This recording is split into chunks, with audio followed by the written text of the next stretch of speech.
আজকে north south ইউনিভার্সিটিতে এমন একটি ঘটনা ঘটেছে যা মুখে প্রকাশ করার মতো নয়, তা আপনারা অনেকে দেখেছেন। এমন একটি জঘন্য ঘটনা যা পৃথিবীর বুকে বিরল। এখন যাকে দেখছেন তার নাম অপূর্ব পাল। সে পবিত্র কোরআন শরীফের পৃষ্ঠা ছিঁড়ে পায়ের নিচে রেখে সেই পবিত্র কোরআনকে অসম্মান করেছে। এমনকি সে এই কোরআন অবমাননার ভিডিওটি তার প্রোফাইলে শেয়ার করে এবং সে এই জঘন্য ঘটনাটি ঘটায় তার ক্যাম্পাসে। তার ক্লাসমেটরা দেখে তাকে বাধা দেয় এবং রুখে দাঁড়ায়। যখন তাকে বাধা দেওয়া হয় তখন সে বলে, আমি আমার বাবার টাকা দিয়ে এটা কিনেছি, এটার মালিক আমি এবং এটাকে আমি যা ইচ্ছা তা করতে পারবো। চিন্তা করেন তার বিকৃত মস্তিষ্কে কি খেলা করছে যে সে একটি ধর্মগ্রন্থ কিনেছে সেটাকে অবমাননা করার জন্য। তার বিকৃত মস্তিষ্কে এটাই খেলা করছে। তার কতটুকু জঘন্য মনমানসিকতা হলে সে এই কাজটি করতে পারে।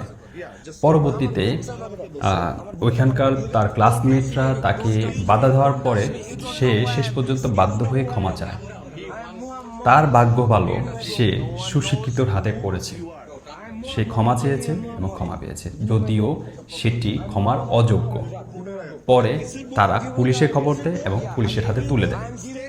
কিন্তু তার ভাগ্য এখানেই ভালো, সে যদি আজকে কুশিক্ষিত কারো কাছে পড়তো তাহলে তার কি অবস্থা হতো সেটা আপনারা ইদানিং মব জাস্টিসের নামে যা হচ্ছে তাতে আপনারা দেখেছেন এবং বুঝেছেন তার সাথেও কি হতো।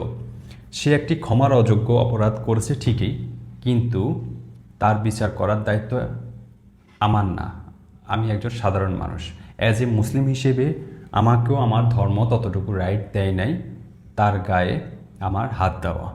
আমি এতটুকু বিশ্বাস করি যে দেশে আইন আছে, আদালত আছে, তার অবশ্যই বিচার হবে। এই ঘটনা থেকে আমরা দুটি জিনিস শিখলাম। একটা হচ্ছে যে নর্থ সাউথ ইউনিভার্সিটির মতো একটি ভার্সিটিতে মুসলিম ছাত্ররা এটার প্রতিবাদ করেছে। অর্থাৎ এখানেই বোঝা যাচ্ছে যে মুসলিমদের এই ধর্মগ্রন্থ এবং নবী আল্লাহকে কেউ অবমাননা এবং অসম্মান করলে যেখানেই থাকুক না কেন সেটা রুখে দাঁড়াবে মুসলিমরা। আবার আরেকটা জিনিস শিখলাম হচ্ছে যে সুশিক্ষিত হলে তারা আইন নিজের হাতে তুলে নেয় না। Why are you touching me? Why are you doing this? Give me the thing. The thing is mine. Why are you doing this? The thing is mine, not yours. This should be go to the proctor. Please go I will go to the doctor myself. Give me the thing. Yeah, just stay here. Myself mean what? Myself. Myself mean Give the what? thing. Give the Myself mean what? আমি কিনছি আমার টাকা দিয়ে। Myself mean what? আমার বাবার টাকা দিয়ে কিনছি। Myself mean what? Myself mean what? Myself mean what? Myself মানে আমার। Myself মানে আমার। I know myself is yours. Yes. But what you're doing here? এর যেটা করতেছি দেখতেছো নিচে চোখ দিয়ে, এই চোখ দিয়ে দেখতেছো না? Yeah. ভাই মাফ করে দেন, ভাই আমার মাফ করে দেন, ভুল হয়েছে, আমার ভুল হয়েছে, আবার মাফ করে দেন। ঠিক আছে